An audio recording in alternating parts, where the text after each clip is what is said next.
Merci d'être resté avec nous. Mal de dos récurrent, problèmes digestifs, migraines, ces symptômes très variés sont parfois améliorés par une seule et même discipline, l'ostéopathie. Longtemps déconsidérée, parfois redoutée à cause de l'image infondée de l'ostéopathe qui nous fait craquer les os, elle fait aujourd'hui partie de ce qu'on appelle les médecines complémentaires et a été officiellement reconnue en 2002 dans le cadre de la loi Kouchner. L'ostéopathie est pratiquée dans les cabinets de ville, mais aussi dans certains services hospitaliers. Oui, le praticien observe et agit sur le corps du patient dans sa globalité. Il peut améliorer la mobilité des muscles, des ligaments, des articulations et même des viscères. L'objectif, c'est d'amener le corps à s'auto-équilibrer grâce à des manœuvres précises. Alors, pour quelle pathologie l'ostéopathie donne-t-elle de bons résultats? Est-ce qu'il y a des contre-indications? À quelle fréquence est-il pertinent de consulter? Pour en parler, deux invités. Le docteur Jean-Yves Meigne, bonjour. Bonjour. Vous dirigez le service de médecine physique et de réadaptation de l'Hôtel Dieu à Paris. Vous êtes rhumatologue et ostéopathe. Et pour témoigner, Catherine Leduc, bonjour. Bonjour. Alors, juste avant qu'on ne prenne votre témoignage, juste une question de Marie qui arrive toujours au début de l'ostéopathie. Est-ce qu'il y a plusieurs types d'ostéopathie? Elle a constaté, dit-elle, que certains cherchent à faire craquer et que d'autres ont une pratique plus douce. Il y a une ou des ostéopathies? Non, il y a une ostéopathie, si on veut, mais qui d'abord est exercée par des praticiens différents. Il peut y avoir des médecins, il peut y avoir des kinésithérapeutes, il peut y avoir des ostéopathes qui sont uniquement ostéopathes. Et c'est une discipline qui regroupe tout un tas de techniques. Il y a des techniques où on fait effectivement craquer les articulations. Il y a des techniques où on fait des étirements, des techniques où on fait des petites mobilisations. Donc là, il n'y a pas de craquement, et ce qui peut expliquer des différences de pratique d'un praticien à l'autre. Et tout ça, c'est de l'ostéopathie? Tout ça, c'est de l'ostéopathie, et c'est adapté à chaque cas, doit nécessiter telle ou telle technique en principe. Depuis des années, j'ai des raideurs et douleurs au cou. Y a-t-il des ostéopathes spécialisés qui me soulageraient? Maryse, alors, vous connaissez bien, Catherine, les douleurs au cou? Oui, au cou, au dos, dans l'ensemble du corps, oui, ouais. Effectivement. Ça a commencé comment, votre amour de l'ostéopathie? Alors, au départ, en période de crise, puisqu'effectivement, je me suis retrouvée bloquée complètement juste avant une assemblée générale. Et donc, à l'époque, j'ai été voir ce qu'on appelait un rebouteux. Vous êtes directrice financière? Oui. C'est ça, donc du boulot, du stress et tout. Ouais. Un petit peu. Et donc, effectivement, j'ai été voir ce qu'on appelait à l'époque un rebouteux qui a soigné sur le coup, et je suis ressortie et revenue en métro. Et puis après, je suis revenue à l'ostéopathie beaucoup plus tard, récemment, après un petit peu d'errance médicale. Juste, un rebouteux, c'est quoi par rapport à un ostéopathe? Ça n'a rien à voir. Le rebouteux, il a appris soit de père en fils ou de mère en fille ou par un ami ou autre, mais c'est totalement empirique, le rebouteux. Et le principe de base n'est pas le même non plus? Il y a des techniques qui se ressemblent, si vous voulez. Il y a des rebouteux qui appuient sur des tendons, il y a des rebouteux qui font des vraies manipulations, il y a des rebouteux qui appliquent des trucs qui brûlent la peau, enfin, il y a tout un tas de techniques. C'est vraiment la tradition de la médecine manuelle qui va très très loin dans l'histoire. Les rebouteux, ça a toujours existé. Parce que pour revenir à la question qu'on nous posait, il y a des ostéopathes spécialistes de rachis cervical, d'autres de la moitié, et puis d'autres du bas? Non, ni pour la moitié gauche, ni pour la moitié droite. On peut dire que certains se spécialisent, c'est plutôt des kiné-ostéopathes qui se spécialisent en particulier dans l'ostéopathie ou la kinésithérapie pelvienne. Oui, le bassin. Mais c'est vraiment la seule. Ou alors pour le nourrisson, par exemple. Mais sinon, c'est une technique qui permet de répondre à un peu tous les problèmes. Véronique demande si l'ostéopathie pourrait éviter une opération d'une hernie discale. Alors, non, on ne peut pas dire ça. On peut pas dire ça. Les patients qui doivent se faire opérer, c'est des patients qui sont en situation d'échec par rapport à d'autres techniques. Et aucune technique, si vraiment la sciatique est chirurgicale, c'est-à-dire si la hernie appuie très fort sur le nerf et que ça ne part pas, aucune technique ne peut vraiment améliorer ça. Et s'il y a une sciatique paralysante, c'est une contre-indication à l'ostéopathie? Oui, totalement, oui, absolument. Quand vous allez voir un ostéopathe, Catherine, dans les suites, dans les 2 jours qui suivent, est-ce que vous êtes un peu patraque? Parce que c'est souvent ce qu'on dit, d'ailleurs, il y a un témoignage, j'ai consulté à 2 reprises un ostéopathe, j'ai été courbaturé 2 ou 3 jours. Est-ce toujours le cas, Édouard? Là, ce sont des courbatures, certains disent qu'ils sont très fatigués après les séances. En ce qui me concerne, non. En tout cas, la dernière fois récemment où j'ai été manipulée et qui m'a permis de reprendre un petit peu le fil de mon activité, de reprendre du sport, de reprendre de la randonnée, j'ai senti un immense soulagement. J'ai enfin dormi sans douleur et le lendemain, j'étais pleine d'énergie. Donc, j'ai pas du tout eu cet effet-là. Dès que vous sortez d'une consultation, je me suis sentie beaucoup mieux, beaucoup plus détendue. Dès que vous sortez, vous allez mieux. Oui. C'est toujours le cas ou Non, parfois il c'est faut pas toujours le cas. Il peut y avoir des réactions, effectivement, des réactions à type de courbature, d'exaspération des douleurs ou de fatigue, même des fois des gens qui sont fatigués pendant 24 heures. Et puis, il y a aussi des échecs, hein, bien entendu. C'est pas une discipline qui marche toujours. Donc, il y a des gens qui ressortent aussi douloureux qu'ils étaient en rentrant. Pire, non, en principe, on essaye. Mais en tout cas, aussi douloureux, ça peut malheureusement arriver. Oui. Claire demande si un ostéopathe a le droit de pratiquer un toucher rectal. Seuls les professionnels de santé ont ce droit, c'est-à-dire les médecins et les kinés ostéopathes ont le droit, mais les ostéopathes purement ostéopathes n'ont pas le droit. Ni toucher rectal, ni toucher vaginal. Voilà, parce absolument. qu'il y a des ostéopathes qui le font pour des raisons de stérilité, en disant que c'est en mobilisant un petit peu tout ça que ça va... Alors la théorie, ça c'est autre chose, mais en pratique, ils n'ont pas le droit de faire des examens pelviens s'ils ne sont pas professionnels de santé, c'est-à-dire kinés ou médecins. Est-ce que l'ostéopathie est conseillée pour les malades atteints de fibromyalgie, demande Luc? Alors, en théorie, non. En pratique, on sait bien que beaucoup de patientes, parce que c'est surtout des femmes qui ont la fibromyalgie, c'est-à-dire des douleurs un peu diffuses sans altération articulaire à proprement parler, ont recours aux ostéopathes avec des résultats divers. On a dans notre service à l'Hôtel-Dieu actuellement une étude où on essaye d'évaluer cette indication, mais c'est une étude qui est en cours et c'est beaucoup trop tôt pour donner des résultats. Et l'idée, c'est de soulager les douleurs et aussi peut-être la fatigue, ou c'est quoi? A priori, les techniques manuelles agissent plutôt sur la douleur que sur la fatigue. Mais on en connaît mal les mécanismes. Donc peut-être que ça peut agir sur les deux, bien sûr. Alors, directrice financière, vous travaillez beaucoup devant l'ordinateur? Oui. Ouais. Donc ça peut, pour le dos, c'est pas terrible non plus. Pas terrible, le cervical non plus. Vous allez voir ça.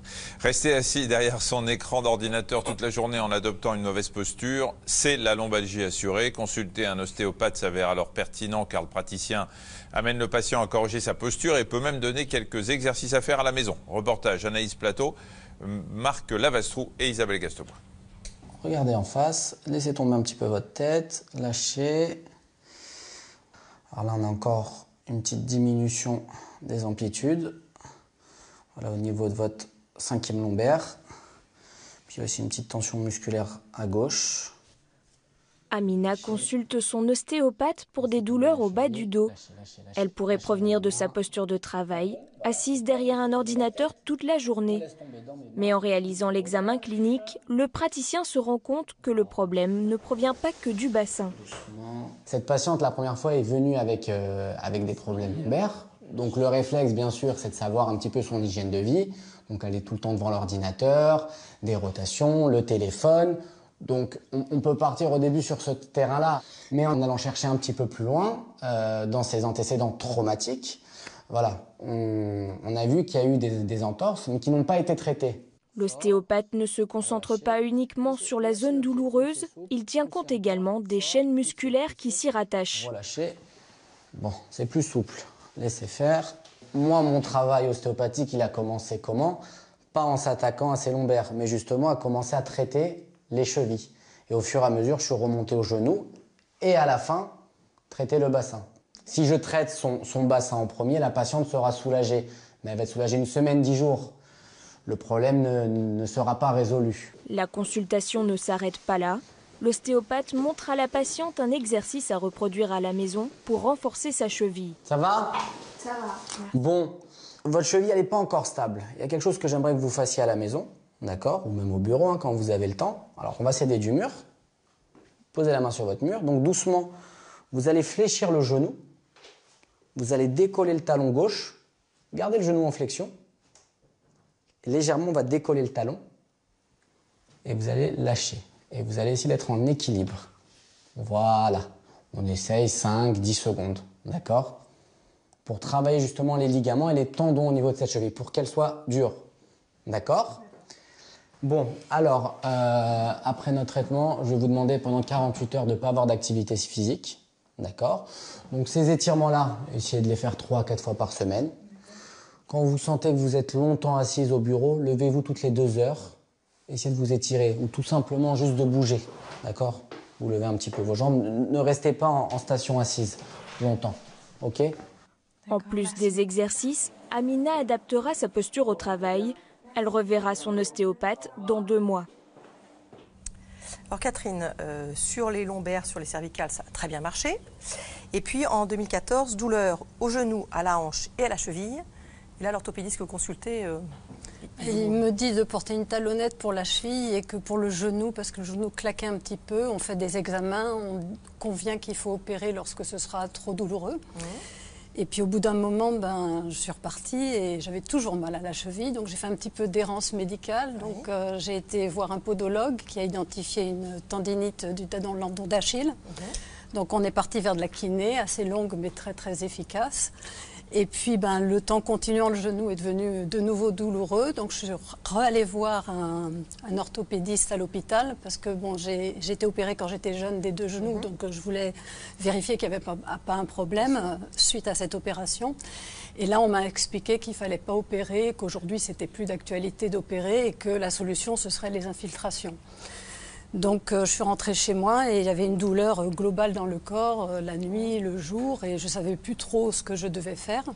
Et donc j'ai cherché, on m'a conseillé d'aller vers l'ostéopathie et je souhaitais trouver un praticien qui ait une vision globale et médicale, holistique de l'ensemble du corps, vu mes antécédents médicaux, d'autant plus que j'ai qu'un rein qui est en insuffisance rénale. Des médicaments que vous ne pouvez pas prendre. Voilà, et donc l'opération ne me faisait pas trop plaisir. Et donc j'ai rencontré un ostéopathe qui travaille dans un service d'urologie, ce qui correspond bien à ma problématique.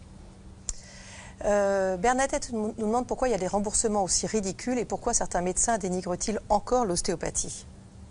Alors, les remboursements, la sécurité sociale, de toute façon, par principe, ne peut pas rembourser ceux qui ne sont pas professionnels de santé.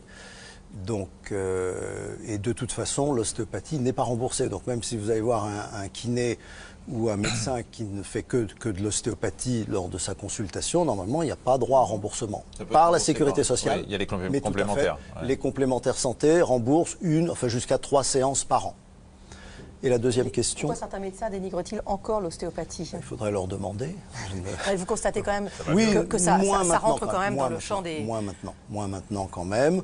Bon, c'est vrai qu'il y a quand même eu certains abus par les ostéopathes. Enfin, certains abus, non pas de leur fait, mais du fait d'une formation qui était quand même légère dans certains cas. Et dans certains cas, même maintenant encore, des concepts qui sont difficilement acceptables par des médecins traditionnels, comme moi d'ailleurs. Donc, par exemple je pense à l'ostéopathie crânienne, par exemple, l'ostéopathie viscérale, qui font quand même plus que débat, si vous voulez. C'est-à-dire qui reposent sur des choses qui ne sont quand même pas prouvées. Maintenant, que certains patients en tirent bénéfice, ça c'est un autre problème. Viscérale, ça veut dire qu'on replace... on est censé replacer les viscères. Il y a eu Catherine. Oui, on est parti de la mâchoire, on a descendu l'ensemble du corps, on a passé pas mal de temps sur les viscères. En fait, comme il vous manque un rein, il y a une réorganisation qui s'était faite, en fait. Exactement, avant de descendre jusqu'à la cheville. D'accord. Et vous avez dit quoi? Qui replaçait les viscères? Qui replaçait les viscères, effectivement, qui, du fait de vide, avait besoin d'être un petit peu réalloué dans l'espace. Choses sur lesquelles vous êtes sceptique? Il y a au moins un massage, si vous voyez, une approche manuelle qui, quand même, a des vertus. Le fait de poser ses mains sur quelqu'un, ça a des vertus au moins thérapeutiques. L'explication donnée n'est... Bon, moi, je ne l'accepte pas. Maintenant, oui, c'est ça. Il y a probablement autre chose qui explique les effets. Mon ostéopathe me parle d'une intolérance au gluten.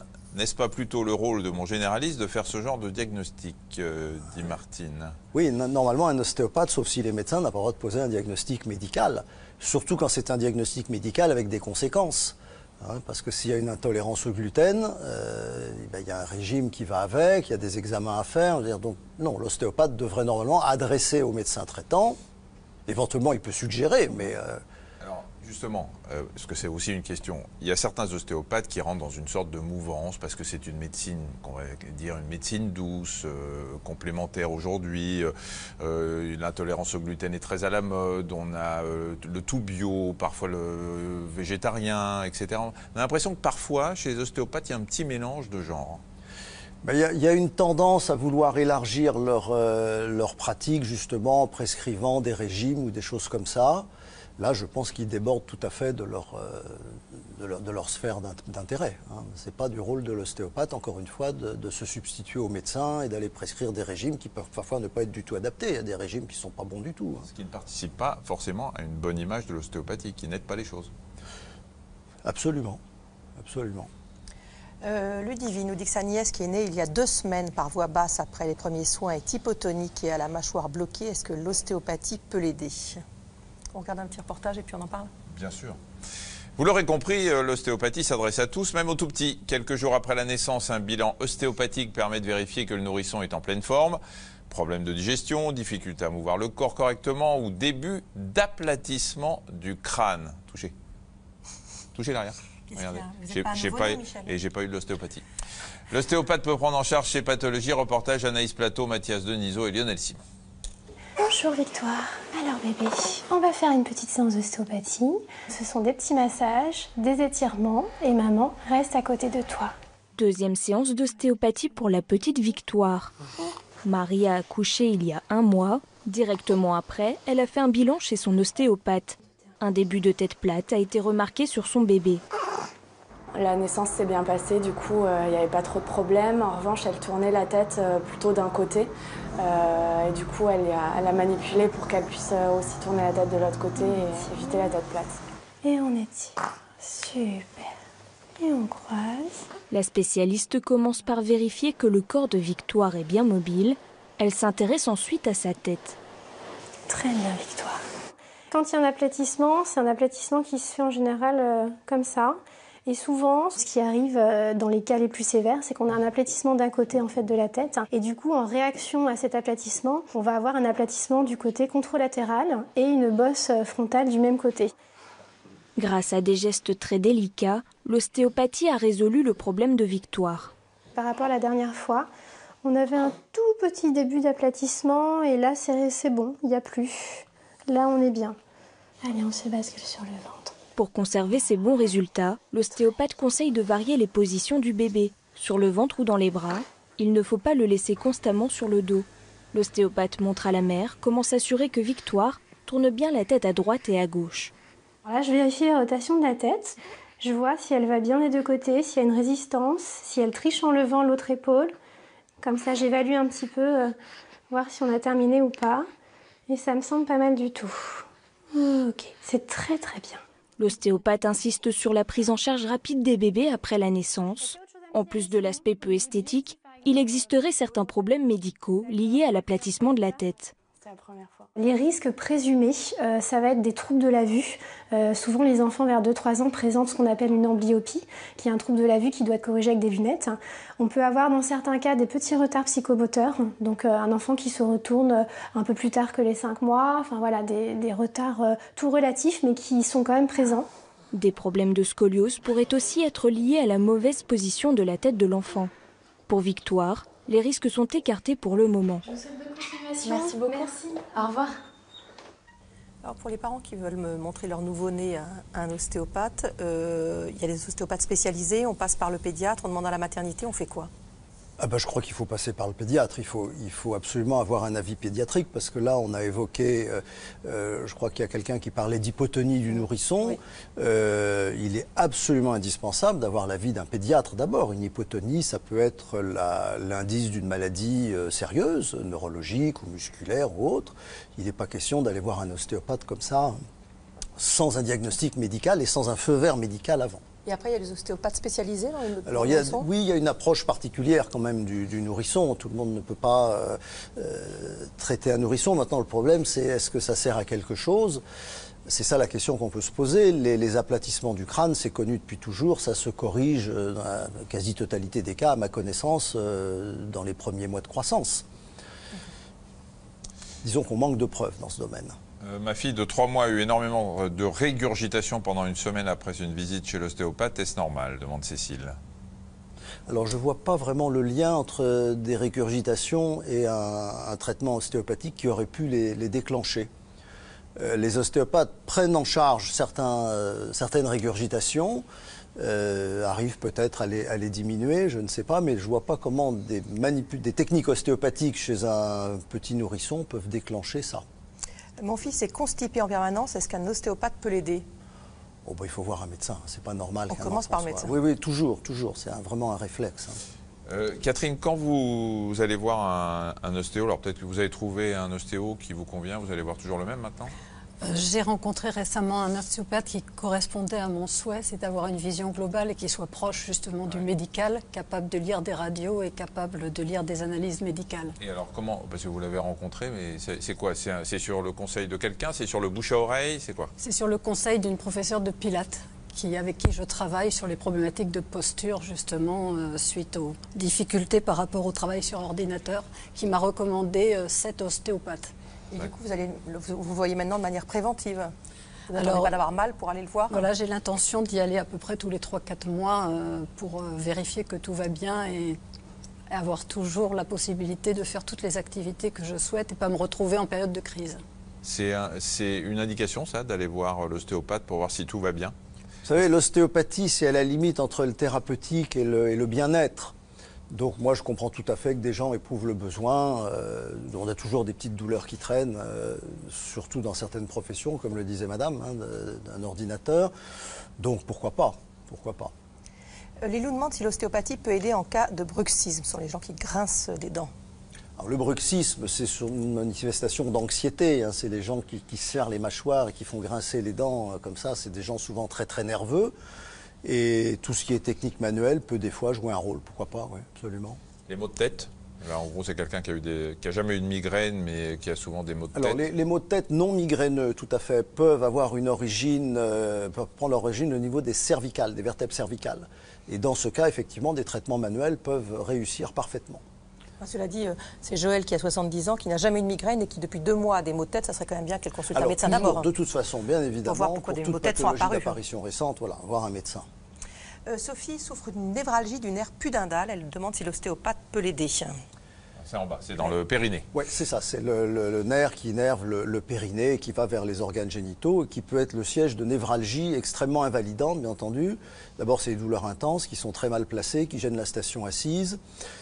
Qui peuvent même gêner la vie sexuelle. Donc c'est vraiment quelque chose de très lourd à porter, ce type de névralgie. Le traitement de base, ce sont les infiltrations, il y a des médicaments, mais il y a aussi des traitements manuels de type ostéopathique qui peuvent être appliqués. Donc là, il faut avoir affaire à des professionnels qui ont la possibilité, l'autorisation de faire des traitements intrapelviens, donc par toucher. Donc, encore une fois, des professionnels de santé, kinés ou médecins. Et est-ce que l'ostéopathie peut aider à retrouver le sommeil ? Il n'y a pas de technique ostéopathique pour vraiment ça, mais le fait de détendre les gens, effectivement, ça peut jouer un rôle favorable, bien sûr. Perte de poids quand on a une quinzaine de kilos superflus. En fait, les gens pensent mais très sincèrement, que l'ostéopathie peut faire tout ce que la médecine ne peut pas faire. Oui, c'est ça. Oui. Non, la perte de poids, non. Voyez, je pense que derrière ça, c'est qu'on peut perdre 15 kilos sans faire de régime et avec l'ostéopathie. Non. Ça va pas marcher. Non, vous abandonnez l'idée, là. Merci. Merci Catherine. Merci à tous les deux d'être venus. Demain, dans Allo Docteur, on répondra à toutes vos questions sur l'acné. Et ce soir, donc, on est en direct avec vous dès 20h40, Michel. Oui, pour une enquête de santé consacrée au sel, nous consommons entre 2 et surtout 3 fois plus que les recommandations quotidiennes en sel, avec des conséquences pour la santé qui peuvent être catastrophiques, notamment, on le sait, une augmentation de la tension artérielle qui fait le lit des accidents vasculaires cérébraux et d'autres problèmes cardiaques. On verra ce soir pourquoi les Français consomment autant de sel et surtout... Parce que c'est caché dans les aliments. C'est ça. Donc on va vous aider. Écoutez, vous avez fini la phrase que j'avais débutée, Marina. C'est formidable, cette complémentarité. Voilà. Et nous verrons donc tout ça ce soir dans Enquête de santé. 20h40 en direct. On vous retrouve. À tout à l'heure. À tout à l'heure.